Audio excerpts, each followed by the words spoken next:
What is the story, guys? Again, we are back again with another video, right? And in today's video, we are going to discuss the topic of injuries and then how you actually go about modifying your program in relation to, being injured, right? So I myself am currently injured. It's actually annoying enough in that I just came off a previous injury that I was kind of a long-term kind of lower back injury that was just kind of niggling away at me for, the last kind of 4 or 5 months or so. I essentially got it, just before I went away to America. And, it's kind of just at the position now where it's 99.8% back to being 100%, and now I am injured again with a different injury, which is a bit of a freak accident injury from Brazilian Jiu-Jitsu, which was I've essentially got a cracked rib, or it could be the cartilage as well.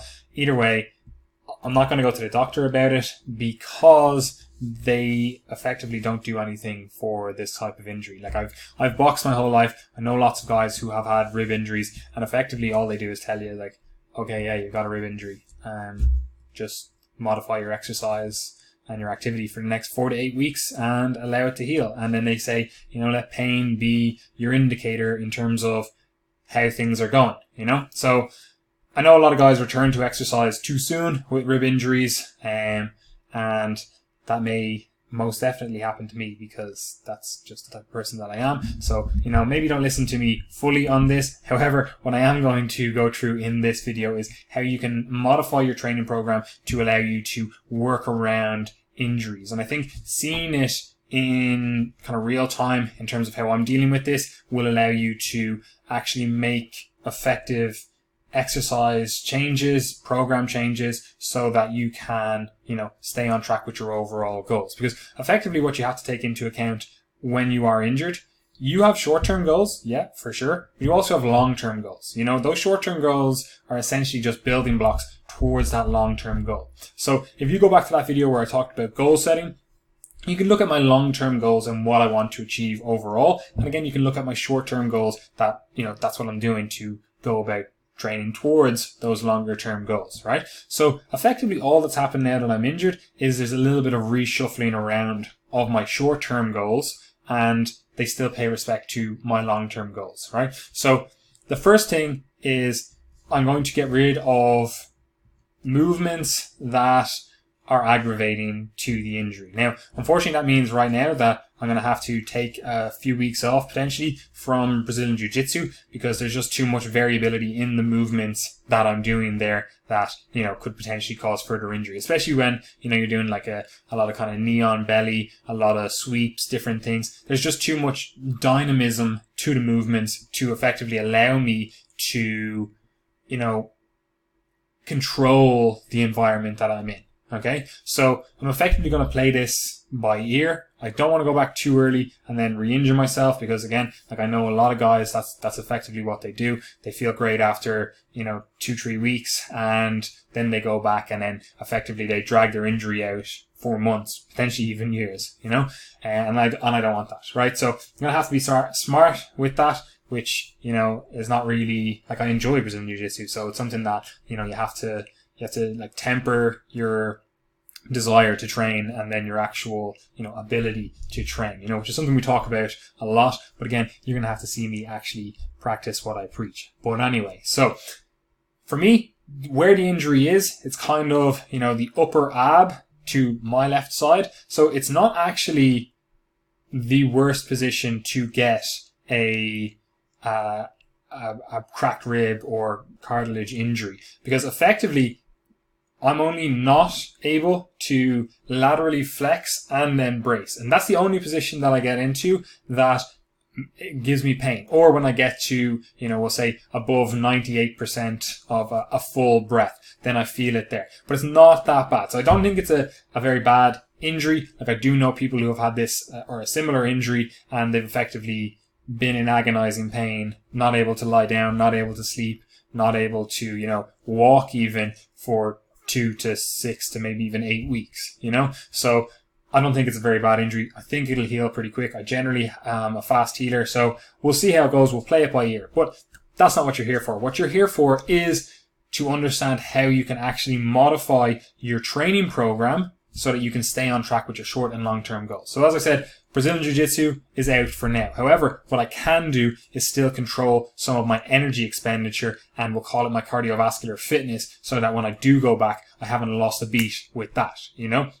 So for me, that just means, because effectively what I was doing was 8 hours of Brazilian Jiu-Jitsu, which is obviously somewhat stop-start. Like, you actually, despite people saying like, oh, it's so cardiovascularly intensive, like if you've ever done a sport like, you know, boxing or something, and you go to like Brazilian Jiu-Jitsu, basically it feels like you're sitting around a lot of the time. The only stuff that's really intensive is like the kind of wrestling, the takedowns, that kind of stuff. But the rest of the stuff, it's like you can kind of just chill out in positions, get a good, especially in the gi, you can kind of get into good positions and, you know, relax a little bit more. So it's not hugely cardiovascularly intensive, but it is cardiovascularly demanding in one sense. So I do want to keep up my fitness for that. And effectively for me, I have two options with this. Now I could replace all of those sessions that I was doing with some sort of cardiovascular work. And we'll see how this plays out next week when I really start putting these changes into effect, because effectively what I could do is I normally go on a Monday, Tuesday, Thursday, Friday evenings, right?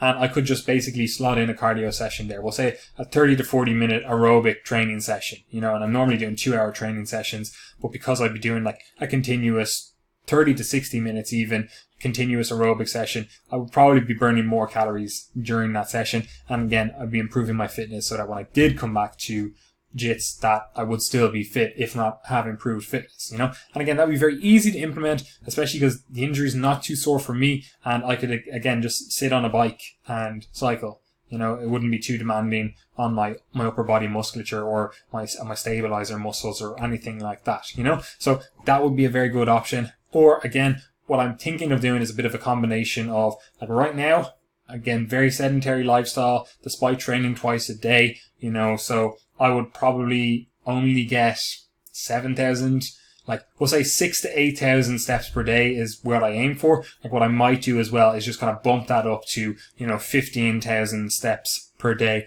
or above, you know, and again, that would effectively take care of keeping somewhat of the fitness and also keep me on track with my overall fat loss goals. So again, I'm going to have to be more aware of, you know, how the scales is moving, how my diet is affecting, you know, my overall recovery, because while I do want to continue dieting down, losing that little bit of fat, I am intensely aware that, you know, being in a deficit probably isn't the best procedure for recovering from an injury, you know. So I'm hoping in fact that it doesn't feel like it's a very serious injury. It's not very painful. Like it's only very specific positions that it's painful. I'm hoping that I can kind of get away with still being in a deficit and not extend out that, you know, recovery time. Again, ideally, in the ideal world, if you had the time for it and, you know, you were committed to just healing the injury, I would definitely go into at least maintenance, if not eating at a surplus, because recovering from an injury is effectively an energy intensive process. So you do have to factor that in to your overall, you know, calories and what your expenditure is like. Anyway, right? So that's what I'm thinking with regards to that.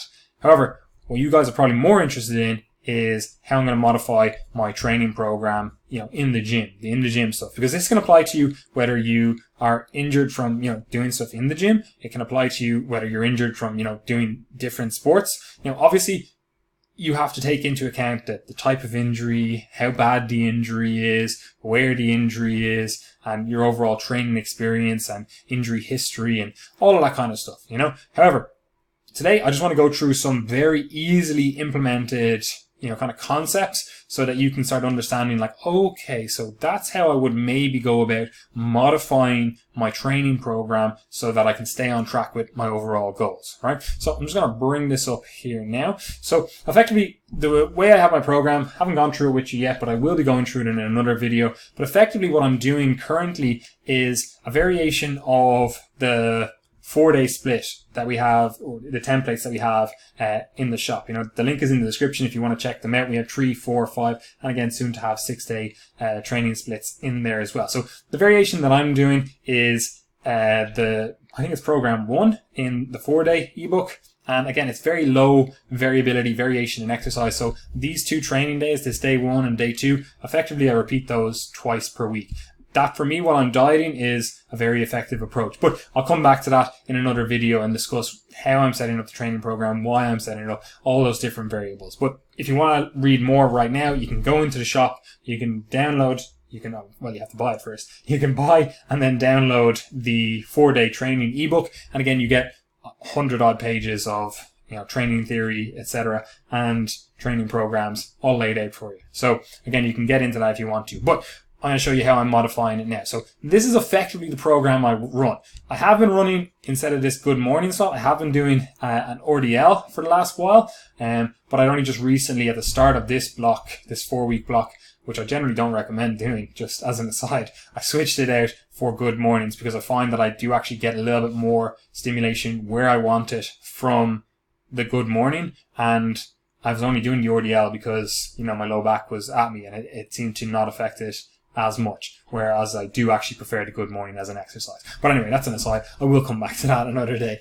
So for me, I've actually already done this workout today, so I already know how things played out, but I'll talk you through if I didn't know and what I was kind of thinking going into the session, and then how things actually played out. So first exercise, we had the front squat. So I'm coming into this with an injury. So I've effectively got 3 things that I'm thinking about when I'm looking at how can I modify my program to still effectively stay on track with my overall goals. I've got either to reduce intensity. So if I'm normally front squatting, whatever, we'll say 120 kilos for sets of 8. That's what I was doing like last week or whatever, So if I'm normally doing that, maybe not going up to that 120. Let's see how 100 feels. Let's see maybe even how 110 feels. And if it feels all okay, then you can go up to the 120 or whatever. But if it's feeling like, okay, I'm actually feeling the injury, it's a no-go with that, you can just stay, at a lower intensity. So you only go up to, say, 100 kilos or 90 kilos or whatever feels okay, so that you can still train the movement, still get that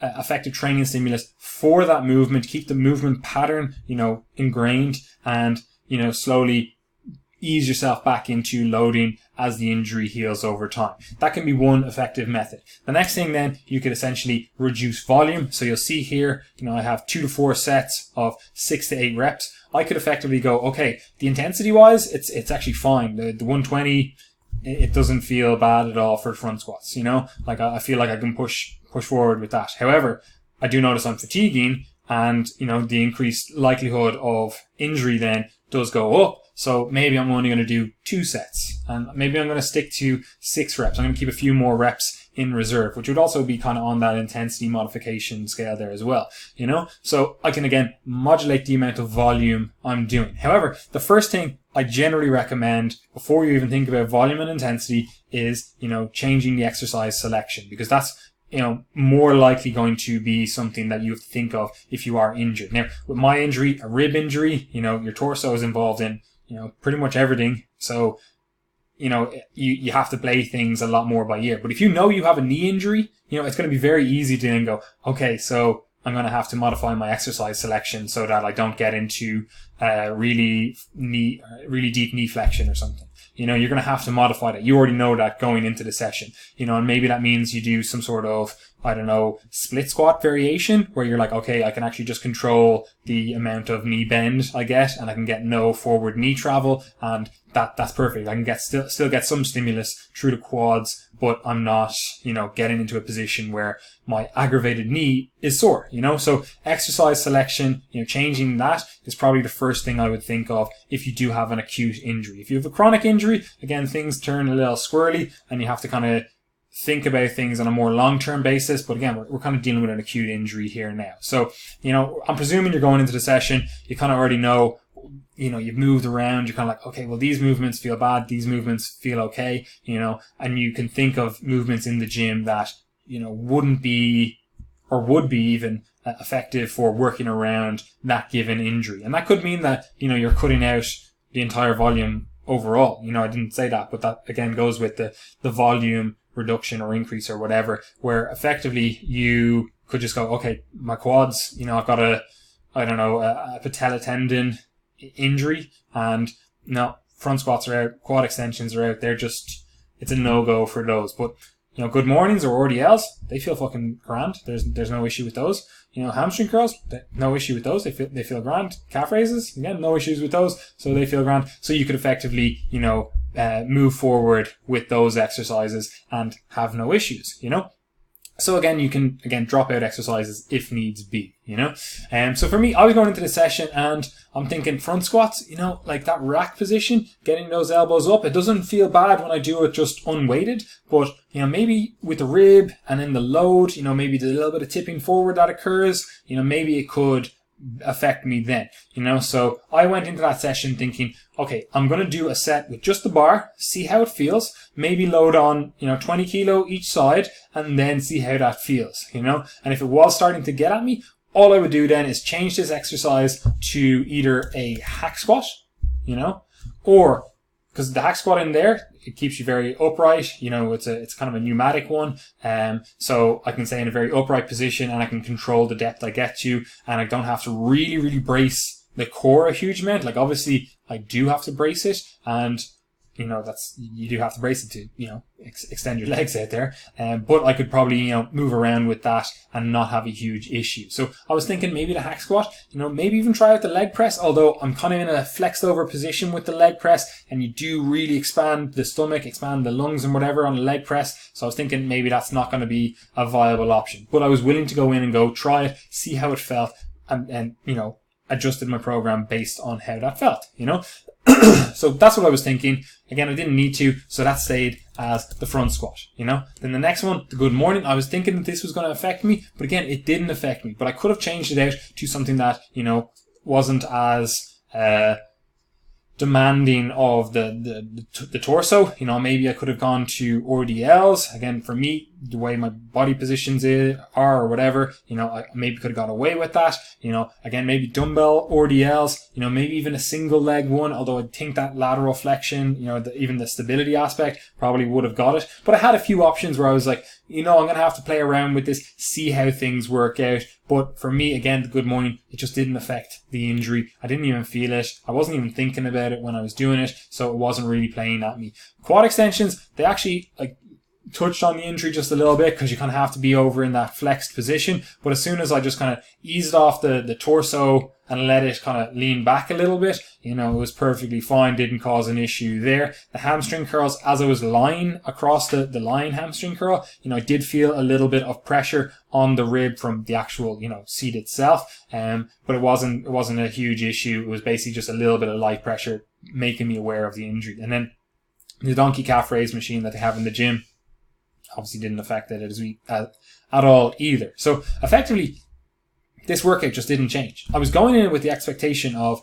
okay, I'm going to modulate my volume, I'm going to modulate my intensity, and then, maybe I'm going to modulate the exercise selection as well. But I effectively always do 3 sets for all mine. It just allows me, work up to a good weight. It allows me to, work up to a good overall intensity and get enough volume. And again, keeps my training session within an hour once I've added in the cardio aspect as well at the end of it, So that was perfectly fine for me. I didn't need to modify anything. But you could see going into it, I'm willing to go, okay, I'm basically going to try things out, see how they feel, and then use pain as my guide to kind of modify things so that I still get a training stimulus through the tissues that I want to target. Is it the exact same? No, not at all. But it does allow you to stay in the gym. It does allow you to keep strong. It allows you to keep fit. And again, it allows you to work towards your overall long-term goals, And again, you have to think of this from an individual perspective. What is your particular injury? What is your particular situation? And then how do you have to modify things based on all that you have going on, Now, day 2, this is the one I think I'm going to have to modify a little bit more because it is, my torso, and certain exercises here do target that a little bit more, or rather rely on the bracing in that position a little bit more. Like the bench press, for example. So I'm going to go into the gym tomorrow morning, and again, I'm going to try it out. I'm going to get into position, see how I feel as I slowly just, load up the weight just a little bit, and then again, adjust based on that. But I'm thinking, because I generally bench with quite a big arch, and then I also bring the bar down quite low on my chest, I'm thinking that, that combination of those two things might actually put a lot of pressure on the rib, so I might have to modify that exercise, to stay on track with my overall goals of, strengthening the chest, especially, the lower pecs, we'll say, or the mid pecs or whatever you want to say. So I'm thinking I'm going to have to modify that exercise. But again, if I'm looking at, basically I just want to target my chest. I want to get some, we'll say, anterior delt stimulation, some tricep stimulation. That could easily be changed out to a chest press machine. It's a lot more stability, a lot more ability to stay in a fixed range of motion where I can really control it. So that's a potential option there as well. I'm thinking with, dumbbell bench press, the added instability of that won't be good for the injury, so that wouldn't be an option. But again, I'm basically going to have to play this by ear. I might be able to do the bench press, and I might have to just reduce the number of sets I do. Maybe even doing one set of it and staying at the same intensity level I have been doing. Or maybe I have to reduce the intensity and, keep the volume roughly the same. I basically have to play it by ear, see how it goes.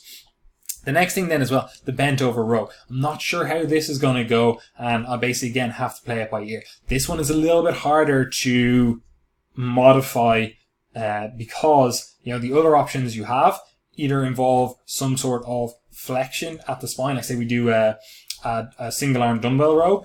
Maybe that won't be great for, the injury that I have. But then also the other exercises that you have available to you could easily be chest supported exercises, which again, even based on the hamstring curl that I was doing, that kind of chest pressure, maybe it's not the best for my injury. So I'm going to have to come up with this. I'm thinking if it does become an issue and it's kind of a bit sore with the bent over row, there is a T-bar row that I could potentially do. So effectively I could get a little bit more stability and not have to rely on things. And I also have a bit more variability in how I place my hands and what implement I use for that. But again, I'm going to have to play it by ear. Perhaps it's going to be grand. Like I did a quick bent over row with just the bar in the gym earlier on, and it didn't seem to be an issue. But again, you'll have to see as you load that up how it actually presents itself as, potentially pain or, quicker fatiguing muscle. But anyway, the next thing then, dips. Again, I did a quick dip or two in the gym. Didn't seem to be an issue,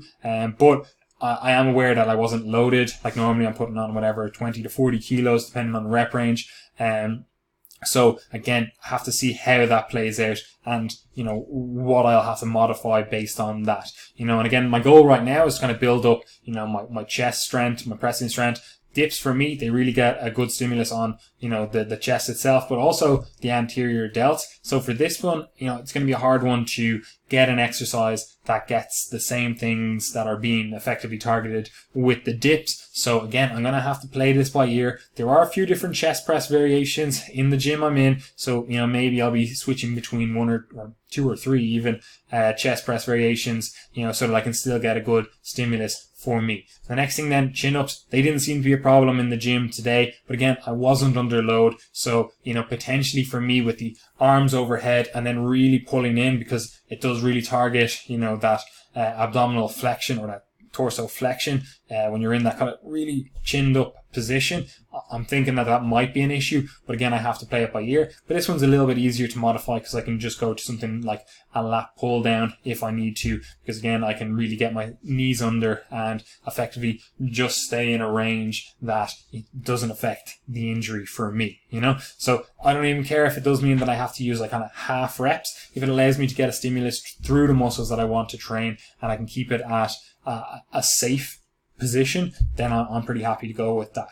Next thing then, dumbbell lateral raises. I don't see these being an issue. Same with the triceps and the bicep exercises. Skull crushers might be an issue because you get a little bit of extension through the torso. Again, that might be an issue, but I don't think it will be. But if it is, I can just go to some sort of tricep press down variation. So that's how I'm thinking about modifying the program, or how I have modified the program. And again, with that, I didn't say too much on the second day, but again, the same thing applies. I can change the overall intensity of those exercises. So if I know I'm normally doing 20 kilo dips, I can bring that down and be like, okay, can I just do body weight, see if I can still get a good stimulus with that, and then again, effectively build that over time. Same again, I might notice that 3 sets, it's just too much for me after the second set. I'm really feeling it. I'll just cut it short there. That's perfectly fine. Again, we have exercise selection. We can change that up. We've got exercise and again, session volume, and again, session and exercise intensity. Those are the things that you can modify. And again, all injuries are going to be different. So if you have an issue and you need, advice on this, you can first of all ask in our free Facebook group. That would be a great place to start. But again, for some injuries, you're just going to have to talk to like a medical professional about this. I'm pretty confident that I don't need to go to a doctor for this. Again, there's nothing, you can't put this in a cast, you can't do anything like that. So effectively all they'll do is run a few tests and go, yeah, that's what it is. You modify your exercise and stay safe for the next 4 to 8 weeks and let it heal. That's effectively what they're going to tell me, So I'm basically playing that by ear myself. But you may need to go to a doctor. You may need to go professional for your individual exercise.